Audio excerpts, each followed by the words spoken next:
gustan, las historias que importan, porque como sabéis, siempre son contadas por quien interesa, que son sus protagonistas. Y hoy tenemos una entrevista un poquito diferente, pero que creo que os va a encantar. Lo primero de todo va a ser saludar a nuestro invitado. Buenas tardes, Javier. Hola, buenas tardes a todos y a ti en especial, Mir. Bueno, ¿qué tal? ¿Qué te ha parecido que te proponga entrar a este ratito a hablar con Mir? ¿Qué te parece la invitación? Hombre, ha sido un poco de desafío porque yo soy bastante tímido, pero bueno, creo que vale la pena contar durante un ratito pues esa experiencia personales que yo he tenido en mi vida laboral. Estoy de acuerdo y creo que a los oyentes les va a interesar y les va a gustar muchísimo. Cuéntanos, Javier, ¿a qué te has dedicado toda la vida y en qué consiste tu trabajo? Porque es un poco diferente a lo que estamos acostumbrados a escuchar. Bueno, yo en un principio, mi enfoque cuando estudié no iba precisamente a desarrollar el trabajo que luego tuve que desarrollar, porque yo estudié para ser un buen mecánico, un calderero profesional, pero coincidió que justo cuando empezó mi vida laboral en este campo me cogió la famosa crisis del metal del 1979, 80, 81, lo cual hizo que más tiempo estuviera yo teniendo que estar parado que trabajando. Entonces, en uno de estos parones, un conocido de la familia que tenía una empresa de perforaciones y voladuras me propuso que durante el tiempo que yo estuviera parado me fuera con ellos a ayudarles de peón en ese principio. Y bueno, yo dije, bueno, pues en vez de estar ahora 2 o 3 meses parado mientras me vuelven a contratar, lo que voy a hacer va a ser irme a ayudarles. Cuando al cabo de 3 meses me llamó otra vez la empresa para volver a hacer otra temporada, porque entonces en aquella época los contratos tenías que estar unos meses trabajando y otros parados, no podían Sí, continuar sin otro. en esto por suerte hemos ido avanzando poco a poco. Efectivamente. Entonces, claro, le dije al jefe, al empresario de ese sitio que me habían contratado, oye, mira, me ha vuelto a llamar de mi empresa de calderería, que yo en aquellos momentos era calderero, y me voy a ir. Y entonces el jefe me dijo, mira, oye, me ha salido trabajo para las minas de carbón a cielo abierto en Peñarroya, Pueblo Nuevo, en Córdoba, y me gustaría que te fueras allí porque veo que le das buena traza. Bueno, me hizo un buen trato, me hacía un contrato fijo, lo cual ya suponía que no tenía que estar dependiendo de meses de trabajo y meses de paro. Y bueno, así fue como yo entré sin quererlo y sin tener en un principio intención de ello en el mundo de las perforaciones y las voladuras. ¿Nos puedes contar, por favor, Javier, cuando hablamos de artillero o de voladuras, porque perforaciones, pues todo el mundo sabe que una perforación es ¿Mm? hacer un agujero, ¿no? Con una máquina Sí, especializada. Pero efectivamente. ¿qué es eso de las voladuras y qué tanto me gusta a mí? Bueno, precisamente son los taladros que se hacen. En esos taladros se coloca el explosivo que en cada momento se considera oportuno. Hay varias clases de explosivos y lo que se hace es volar rocas o volar edificios, que también lo he hecho, o Es el tipo de voladuras, edificio. es eso. O sea, los taladros se hacen para cargarlos de explosivo y volarlos con la intención de fragmentar la roca o de demoler el edificio y caiga. Ese es el oficio Perdóname al que que te yo corte, Javier, cuando hablamos de demoler edificios, para que la gente lo entienda, es cuando esos edificios se hacen mediante una voladura controlada que caen así. Sí, efectivamente, efectivamente. ¿Correcto? Son segundos, pero lleva trabajo de días. Lleva bastantes Y días de de meses. trabajo, lo que luego duran 2 segundos. Porque la gente ve el edificio y se cree que, mira, que han llegado. No, no, el trabajo, y luego el trabajo, cuando se termina la demolición, también lleva mucha faena, porque hay que desescombrar todo ese material que ha caído. Claro, no se puede dejar allí en mitad de la explanada, ¿no? Bueno, en España, de hecho, antiguamente no había muchos artilleros, pero hoy en día es un perfil que está muy difícil de encontrar, ¿es correcto? ¿No os habéis Sí, por, encontrado eso justo ahora que te has jubilado? Pasar tu testigo ha sido muy complicado, ¿correcto? Sí, por supuesto. Es un trabajo muy sacrificado por dos motivos. El primero, porque es un trabajo físicamente duro. Se desarrolla en el monte, en el verano mucha calor, en el invierno mucho frío. Y la segunda parte, es un oficio que se da muchas vueltas, que se anda Ujú. por muchos lugares, que tienes que estar fuera de casa durante muchos días. Y claro, eso es duro, sobre todo para la gente que en mi caso ya estaba casado, ya tenía una hija pequeña cuando empecé, luego vino otro hijo, y eso me llevó a que este trabajo cada vez sea más difícil encontrar gente dispuesta a realizarlo. Es más, en estos momentos hay una auténtica demanda de personal para perforaciones y voladuras porque no hay gente. O sea, animo a mucha gente que está parada de que es una oportunidad para poder encontrar un trabajo laboral. Sacrificado, muy duro, porque van a tener que sumar dos factores. El primero, el clima, el que van a trabajar en el monte, y segundo, que muchas veces van a tener que estar lejos de su familia durante tiempos determinados. Supongo que eso será duro porque, bueno, en tu caso tuviste que hacer las maletas y además a una edad no de veintipocos años, sino de cincuenta y tantos años y marcharte a Panamá. ¿Qué te llevó a tomar la determinación de hacer las maletas y marcharte tan lejos, Javier? Bueno, me cogió, como bien sabemos, la crisis del 2008, empezó a paralizarse toda la obra pública, empezó a paralizarse las edificaciones, no había voladuras en canteras porque las canteras no se gastaba hormigón, por lo tanto no se usaba, no se hacía obra pública y entonces en este país las empresas, muchas de construcción, para sobrevivir, tuvieron que irse a buscar trabajo fuera del país, incluso fuera del continente. Entonces, un continente que en aquellos momentos había bastante trabajo de construcción y de obra pública era Hispanoamérica. Y dentro de Hispanoamérica estaba Panamá, que en aquellos momentos, yo te estoy hablando de que fue en el 2012, a principios del 2012, cuando yo voy a Panamá, Ujú. estaban haciendo el canal de Panamá, se estaba haciendo el metro de Panamá, se estaba haciendo varias centrales hidroeléctricas y había bastante trabajo de los oficios nuestros. Yo en un principio a Panamá fui para hacer una central hidroeléctrica. El trato era que iba a estar aproximadamente 9 meses, un año como mucho, se hacía la central hidroeléctrica, que era en el departamento de Veraguas, que eso cae más o menos por el centro de Panamá, entre Costa Rica y Colombia, pues digamos que en Panamá por la mitad, y justo cuando ya íbamos a terminar ese trabajo, se ponen en contacto con la empresa en la que yo trabajaba y dicen que, bueno, que interesaba que perforistas y artilleros para terminar el canal de Panamá porque iba retrasado. Esto te estoy hablando del año 2013. Entonces, Mira, me has pues, adelantado una pregunta porque justamente te iba a decir qué proyectos hiciste allí, porque es bueno, lo que tú decías, primero fuiste para una cosa y luego terminaste haciendo otra. bueno, sí. Luego fui, cuando ya terminamos, digamos, lo que es el tema de la central hidroeléctrica, es cuando paso a trabajar en el canal de Panamá del año 2013 hasta su inauguración. La última perforación que se hizo en el canal de Panamá la realicé yo estoy hablando de que yo siempre trabajé, porque hay que entender una cosa, el canal de Panamá tenía dos zonas de esclusas, la del Atlántico y la del Pacífico. Yo Ujú. trabajaba en la del Pacífico, o sea, en Panamá City. Bueno, hasta la última voladura que se hizo, precisamente estuve yo y la realicé yo por casualidad, podía haber sido otro compañero, pero fui yo, Bueno, pero que fue fuiste tú. precisamente un pequeño pasadizo que era lo que cortaba el agua para que pudiera entrar a las nuevas esclusas. A partir de ahí empezó a llenarse el canal y era muy, muy gracioso porque una vez que empezaron a llenar el canal, te voy a contar una anécdota, se dieron cuenta que en la otra punta había quedado un pequeño peñón que había que perforar y volar. Con lo cual yo tuve que entrar a perforar aquel peñón ya cuando resulta que ya estaba entrando el agua.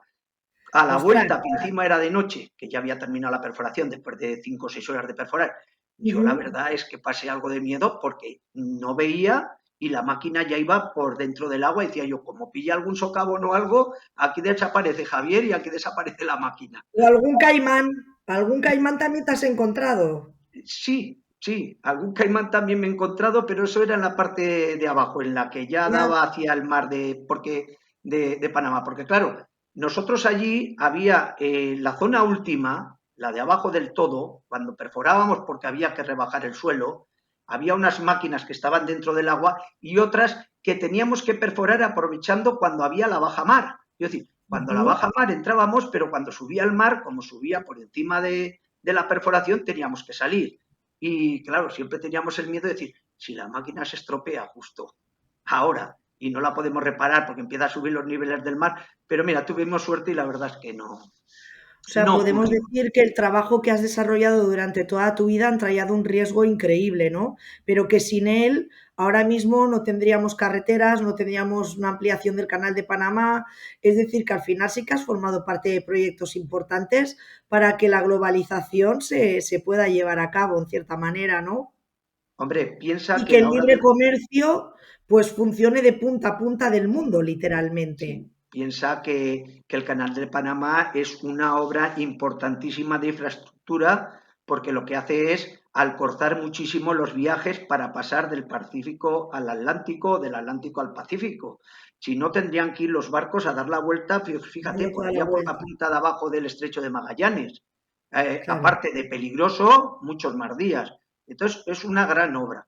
Piensa que en esa obra estuvimos, se calcula que en la ampliación del Canal de Panamá estuvimos alrededor de 40.000 trabajadores Uf. en todo el tiempo que se realizó, ¿Y de había los muchos cuales, españoles, Javier? ¿Había muchos españoles? pues mira, te voy a explicar, había 36.000 panameños y 4.000 que éramos extranjeros de 79 países diferentes. Y de esos 4.000 extranjeros se calcula que españoles estuvimos alrededor de 400.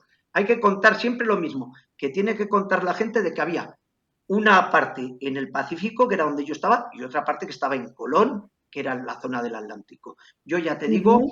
que como en la zona del Atlántico no había perforaciones y voladuras, porque el material no lo necesitaba, siempre estuve en la zona del Pacífico. Y la piedra que necesitaban en el Atlántico, lo que hacían era desde el Pacífico llevarlo en barcazas hasta allí, porque ellos no tenían basalto, que era el material que salía allí, que es un material volcánico típico de la zona de Panamá. Y yo pregunto, yendo más allá de la parte técnica, que de verdad tienes una facilidad de palabra increíble. Muchísimas gracias porque creo que si alguien no sabía en qué consistía esa obra, ahora mismo la has dejado muy, muy, muy clara y te la agradezco. Pero ahora vamos a ahondar más que en el Javier técnico, en el Javier humano.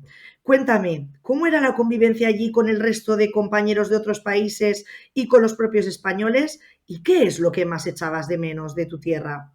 Bueno, la convivencia, hay que diferenciar dos fases. La convivencia en las horas de trabajo, en las horas laborales, y la convivencia fuera de las horas de trabajo.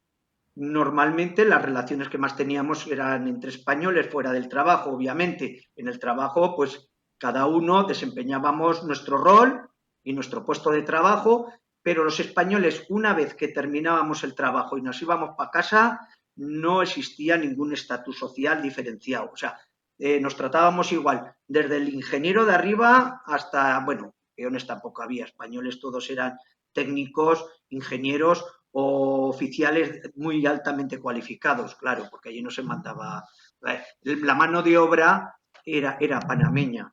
Era de Allí allí, claro. el Entonces se que puede estaba. decir que sí que hacíais una piña entre vosotros. Cuando acababais de trabajar erais una piña, ¿no?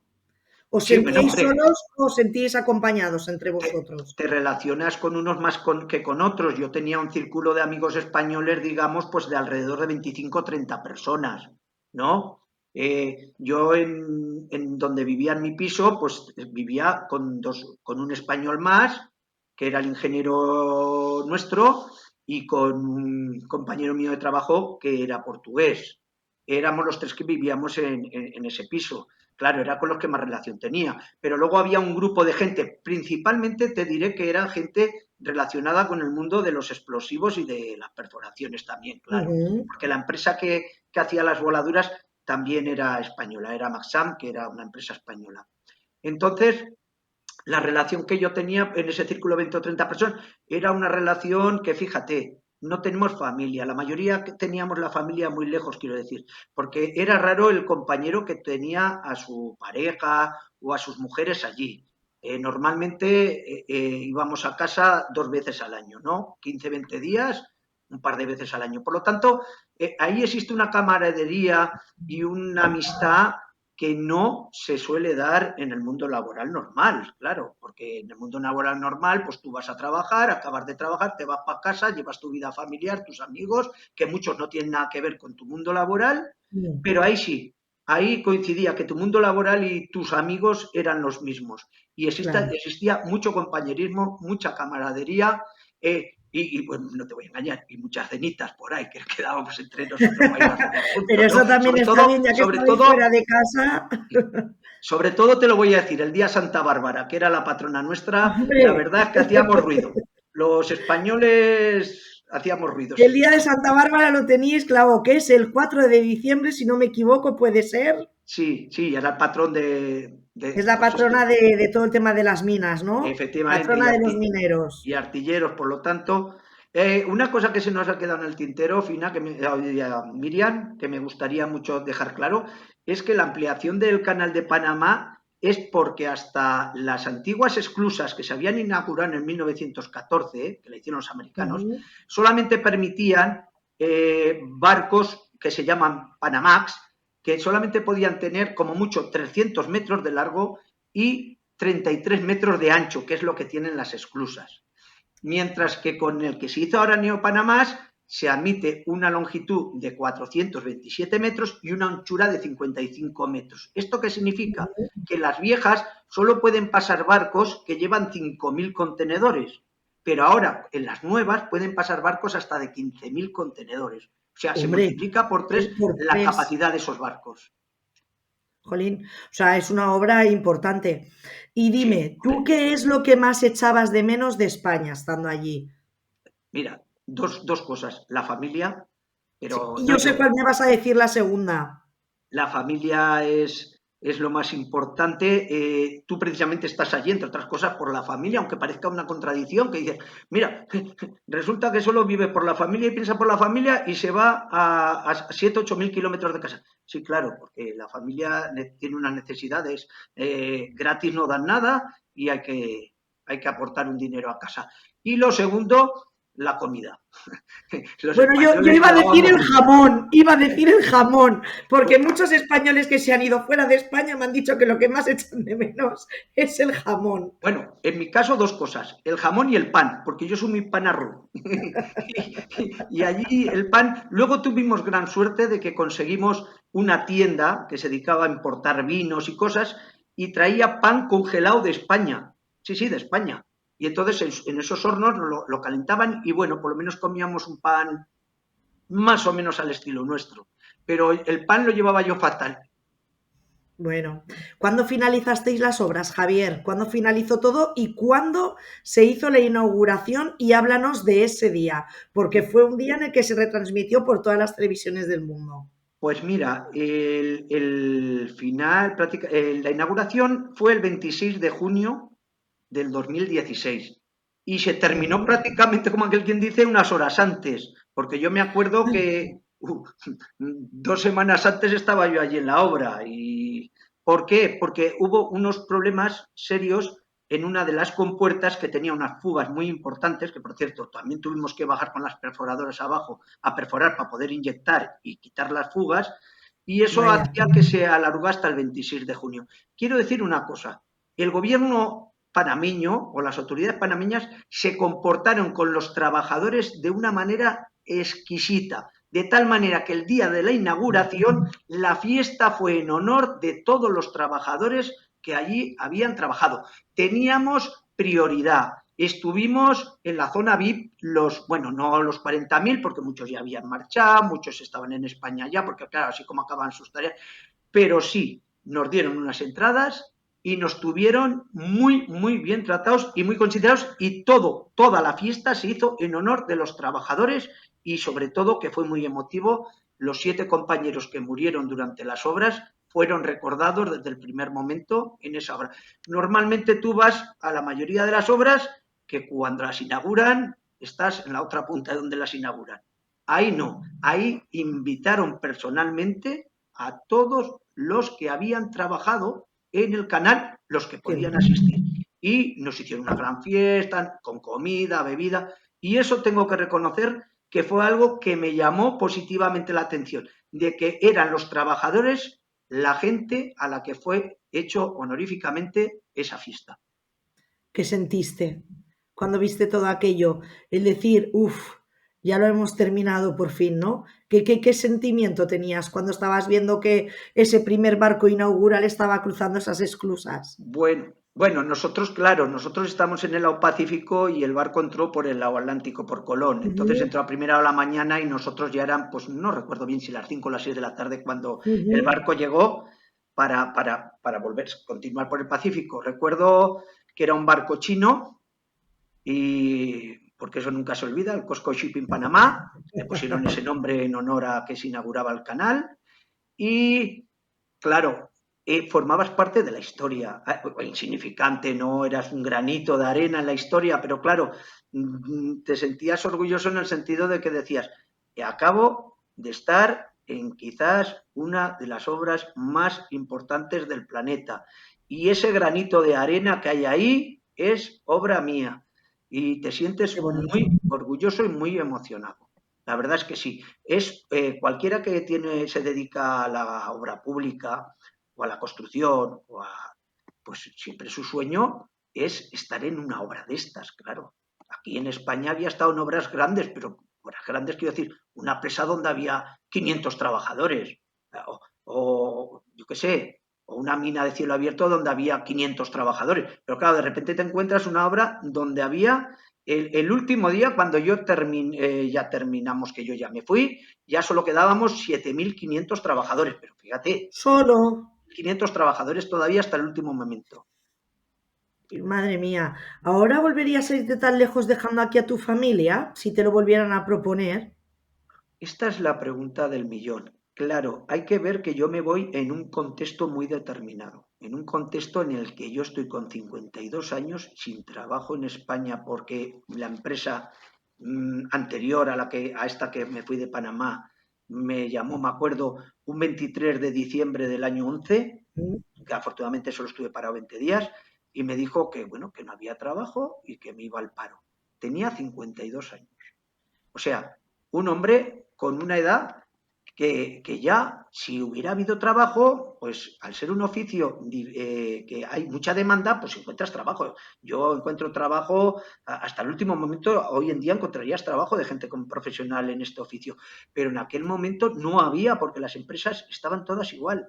Entonces, en aquel contexto yo me fui porque no me quedaba más remedio que o ir al paro y malvivir y en esos momentos, pues tomé la decisión de irme. Ahora, en estos momentos, tal como está España, no me iría. Me quedaría a trabajar aquí, que hay trabajo suficiente en este oficio, y no me iría.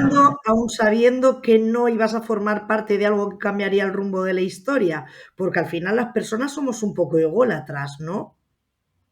O sea, si tú Pero supieras que vas a cambiar el curso de la historia, como ha sido el caso con esta obra o colaborando dentro de esta obra, igualmente primarías quedarte en España teniendo en cuenta cómo están las cosas ahora, o el hecho o el gusanillo ese, como tú has dicho antes, de decir voy a formar parte de algo muy grande, te hubiera ganado.